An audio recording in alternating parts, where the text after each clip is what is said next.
Episode की शुरुआत में हम ग्रे नामक आदमी को देखते हैं जो खिड़की से बाहर देख रहा था। फिर ग्रे को चक्कर आने लगते हैं तो वो बेड में लेट जाता है। अब ग्रे को पता चलता है कि किसी ने उसे जहर खिला दिया है और अब वो मरने वाला है। ऐसा इसलिए हुआ क्योंकि ग्रे एक राजा था तो असैसिन्स उसको जान से मारना चाहते थे। फिर ग्रे की आंख वापस खुलती है लेकिन अभी उसे धुंधला नजर आ रहा था। आसपास के लोग बोल रहे थे कि आपका बेटा हुआ है। फिर ग्रे को साफ नजर आना शुरू हो जाता है और उसे एक कपल दिखाई देता है जिसमें से लड़की का नाम एलिस है और लड़के का नाम रेनॉल्ड्स है। एलिस बोलती है इसकी आंखें तुम्हारी जैसी हैं। वहीं रेनॉल्ड्स बोलता है आर्ट तुम कैसे हो, क्या तुम डैडा बोल सकते हो? एलिस बोलती है ये अभी अभी पैदा हुआ है, डैडा कैसे बोलेगा? फिर एलिस ग्रे को गोद में उठा लेती है। वहीं ग्रे को समझ नहीं आता कि यहाँ क्या चल रहा है। फिर ग्रे बताता है कि उसकी मॉम एक केयरिंग मदर है और उसके डैड थोड़े बचकाने हैं। असल में ग्रे मरने के बाद एक दूसरी दुनिया में रीइंकारनेट हो जाता है और इस दुनिया में उसके पेरेंट्स एलिस और रेनॉल्ड्स हैं जो अपने बच्चे का नाम आर्थर रखते हैं और उसको प्यार से आर्ट कहकर पुकारते हैं। आर्ट सोचता है कि उसे इस दुनिया की नॉलेज हासिल करनी होगी। इतने में रेनॉल्ड्स आर्ट को उठाकर हवा में उछालना शुरू हो जाता है और एलिस टेंशन में आ जाती है। वहीं आर्ट की हालत टाइट हो जाती है। फिर रेनॉल्ड्स आर्ट को जोर से घुमाना शुरू हो जाता है और आर्ट का घुटना गलती से दीवार पे लग जाता है जिससे आर्ट को बहुत दर्द होता है और वो रोना शुरू हो जाता है। तो एलिस रेनॉल्ड्स की सर्विस करके बोलती है मेरा बेटा बिल्कुल ठीक हो जाएगा तो इसमें रोने की क्या बात। फिर एलिस अपने मैजिक को यूज करके आर्ट की चोट को हील करना शुरू हो जाती है और अब आर्ट बिल्कुल ठीक हो जाता है। फिर हमें आर्ट का पास दिखाया जाता है जहां वो किंग ग्रे के नाम से जाना जाता था और ग्रे बहुत ताकतवर इंसान था तो उसे कोई भी हरा नहीं पाता था। लेकिन आर्ट को अपने आप पर इतना गर्व आज तक महसूस नहीं हुआ क्योंकि अब वो क्रॉल जो करना शुरू हो गया था। फिर आर्ट शीशे के सामने जाकर बैठ जाता है और ये देखकर उसके माँ बाप बहुत खुश हो जाते हैं। वहीं आर्ट सोचता है कि मैं बहुत क्यूट हूँ तो बड़ा होने के बाद मैं काफी हैंडसम हो जाऊंगा। फिर आर्ट बोलता है बचना ए हसीनो लो मैं आ गया। फिर सीन शिफ्ट होता है और आर्ट सो रहा था लेकिन उसकी मॉम के जाते ही वो उठ जाता है और अपने मिशन पे लग जाता है। वो अपने नीचे से गद्दी निकालता है और उसे जमीन पे फेंकता है। फिर अपनी एड़ी चोटी का जोर लगाकर वो नीचे उतर जाता है। आर्ट सोचता है एलिस को काम करने में थोड़ा टाइम लगेगा तो मेरे पास बस 1 घंटा है। फिर आर्ट क्रॉल करना शुरू हो जाता है। क्रॉल करते हुए उसे अपनी माँ भी रास्ते में दिखती हैं जो बर्तन धो रही थीं। अब इतनी मेहनत के बाद वो स्टडी रूम तक पहुंच जाता है जिसके लिए वो बहुत खुश था। फिर आर्ट बुक शेल्फ के करीब आ जाता है और बोलता है हर रात मैं इसी तरह यहाँ आकर इस दुनिया के बारे में पढ़ता हूँ और मुझे पता चला है कि मैं डिकेतिन नामक कॉन्टिनेंट में पैदा हुआ हूँ जो 3 बड़े किंगडम्स में बटा हुआ है। एलेनॉयर जिधर एल्फ्स कम्युनिटी रहती है, डार्फ जो के डॉर्फ्स का किंगडम है और सैपिन जहाँ इंसान रहते हैं जो के सबसे ज्यादा पॉपुलेटेड जगह है और आर्ट भी यहीं पैदा हुआ था। आर्ट इस दुनिया में पहुंचते ही जान गया था कि ये दुनिया पिछली दुनिया से टेक्नोलॉजी के मामले में बहुत पीछे है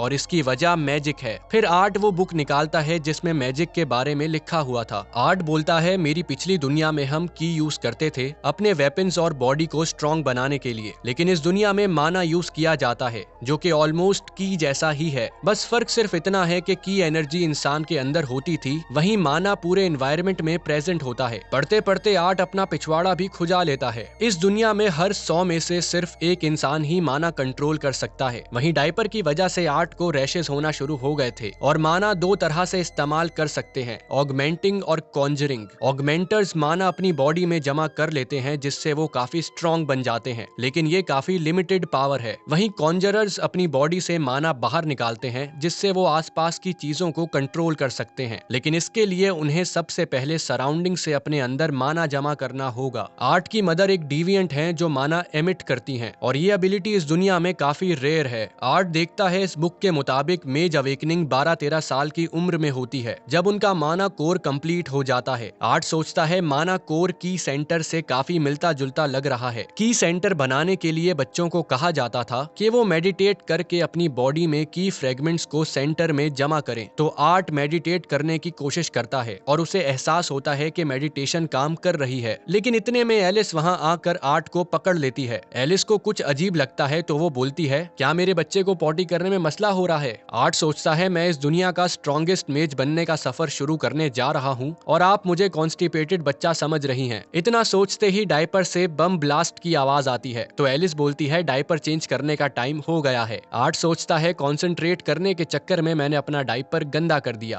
अब 2 साल बीत गए थे और एलिस आर्ट के साथ बिताए लम्हे याद करके उन्हें डायरी में लिख रही थी। आर्ट को बढ़ता देख एलिस को यकीन हो गया था कि आर्ट इस दुनिया का सबसे प्यारा बच्चा है, जैसे कि हर माँ अपने बच्चे को समझती है। एलिस सोचती है अगर मैं स्ट्रिक्ट मदर ना बनी तो मेरा बच्चा बिगड़ भी सकता है और मैं इसकी परवरिश के लिए रे पे भरोसा नहीं कर सकती क्योंकि वो खुद भी एक बच्चा ही है। असल में रेनॉल्ड्स आर्ट को बचपन से ही फाइटिंग सिखाने के चक्कर में था और ये चीज एलिस को बिल्कुल भी पसंद नहीं थी। एक दिन एलिस को पता चलता है कि आर्ट को ऐशबर शहर में जाना बहुत पसंद है तो वो हर दिन आर्ट को ऐशबर ले जाती थी। वहीं आर्ट मैजिक सीखने के चक्कर में था। एलिस ये सब अपनी डायरी में लिखते हुए सोचती है मुझे पता है आर्ट को भी रे की तरह एडवेंचरिंग का शौक हो जाएगा, लेकिन मैं टेंशन लेने के अलावा और कुछ कर भी नहीं सकती। मैं उम्मीद करती हूँ बस मेरा बच्चा बाकी बच्चों की तरह बड़ा एडवेंचरर बनने के चक्कर में ना पड़ जाए। वहीं आर्ट जो भाग भाग कर स्टडी रूम में जाता था ताकि वो मैजिक के बारे में पढ़ सके और एलिस उसको पकड़ कर वापस ले आती थी। एक दिन आर्ट खिड़की से बाहर अपने डैड को देख रहा था जो पूरे जोश में कुछ करने के चक्कर में थे। फिर रेनॉल्ड्स अपने ग्लव्स को उतार कर फेंक देता है और अपने हाथों को सीधा करके एक मैजिक स्पेल पढ़ना शुरू हो जाता है और वो ये स्पेल काफी मिनट्स तक पढ़ता है। वहीं आर्ट ये सब देख रहा था। फिर अचानक से पत्थर हिलने लगते हैं। आर्ट को लग रहा था कि कुछ तो बड़ा होने वाला है। वहीं रेनॉल्ड्स अपने हाथ ऊपर उठाता है और आर्ट की आंखें खुल जाती हैं क्योंकि पत्थर उड़ना शुरू हो गए थे। फिर रेनॉल्ड्स सारे पत्थरों को वापस जमीन पे छोड़ देता है। ये देखकर आर्ट की सिट्टी बिट्टी गुल हो जाती है क्योंकि उसे लग रहा था कि कुछ तो बड़ा होने वाला है। वहीं रेनॉल्ड्स उसे देखकर बोलता है तुम्हारे डैड का जवाब नहीं। आर्ट सोचता है इतना सा काम करने में इन्हें 3 मिनट लग गए और खुद को शाहरुख खान समझ रहे हैं। फिर वहाँ एलिस आ जाती है और आर्ट के सर को सहलाना शुरू हो जाती है और बोलती है मेरा बेटा अपने पापा को देख रहा है। आर्ट काफी पहले ही जान गया था कि उसके डैड एक ऑगमेंटर हैं, तो वो सोचता है मेरा माना कोर अवेकन होने के बाद कैसा होगा। वहीं रेनॉल्ड्स फिर से जोश में आकर हवा में मुक्के मारना शुरू हो जाता है, या इसे हम सस्ती शैडो बॉक्सिंग भी कह सकते हैं। और अपने डैड को देखकर आर्ट मुस्कुराना शुरू हो जाता है। जब आर्ट पीछे मुड़ता है तो उसे पता चलता है कि नीचे उतरना बहुत मुश्किल होगा, तो वो कपकपाते हुए नीचे उतरने की कोशिश करता है। एलिस बोलती है बेबी आपकी आंखें तो बंद हो रही हैं, लगता है सोने का टाइम हो गया है। जाते हुए आर्ट की नजर स्टडी रूम पे पड़ती है तो वो जिद करना शुरू हो जाता है कि मुझे स्टडी रूम में खेलने दें, लेकिन एलिस बोलती है अभी सोने का टाइम है। तो अब आर्ट के पास कोई चारा नहीं बचता तो वो सीक्रेट टेक्निक को यूज करना शुरू हो जाता है और एलिस आर्ट से निकलती रोशनी सह नहीं पाती और बोलती है ठीक है तुम थोड़ी देर स्टडी रूम में खेल सकते हो। अब एलिस को बुरा लग रहा था क्योंकि छोटी एज के बच्चों को खेलना पसंद होता है और वो अपने बेटे को खेलने से रोक रही थी। वहीं आर्ट सोचता है वॉरियर को हर अटैक आना जरूरी है। अब आर्ट बुक खोल के पढ़ना शुरू हो जाता है और उसकी माँ उसे देखकर खुश हो रही थी कि तभी एलिस को कुछ गिरने की आवाज आती है, तो वो उम्मीद कर रही थी कि रेनॉल्ड्स ने एक और पेड़ ना गिरा दिया हो। इसी मौके का फायदा उठाकर आर्ट मेडिटेशन करना शुरू हो जाता है। इस दुनिया में आकर आर्ट ने सिर्फ किताबें ही नहीं पढ़ी बल्कि उसने पिछले 2 सालों में काफी हद तक अपना माना कोर बना लिया था और माना कोर के फ्रेगमेंट्स उसने अपने सोलर प्लेक्सिस के पास जमा कर लिए थे। मेडिटेट करते हुए आर्ट को पता चलता है कि माना कोर 12-13 साल की उम्र में ही क्यों अवेकन होता है, क्योंकि माना कोर अवेकन करना बॉडी और ब्रेन दोनों के लिए बहुत मुश्किल होता है। लेकिन पिछले 2 सालों से आर्ट इस प्रोसेस पे मेहनत कर रहा था और अब वो अपनी मंजिल के काफी करीब पहुंच गया था। वहीं एलिस देखती है कि रेनॉल्ड्स ने एक और पेड़ गिरा दिया है और वो ये देखकर हंसना शुरू हो जाती है कि अचानक से पीछे बहुत बड़ा ब्लास्ट होता है और रेनॉल्ड्स एलिस को बाहों में भरकर बचाने की कोशिश करता है। फिर जैसे ही आग कम होती है तो एलिस जोर से चिल्लाती है मेरा बच्चा अभी भी अंदर है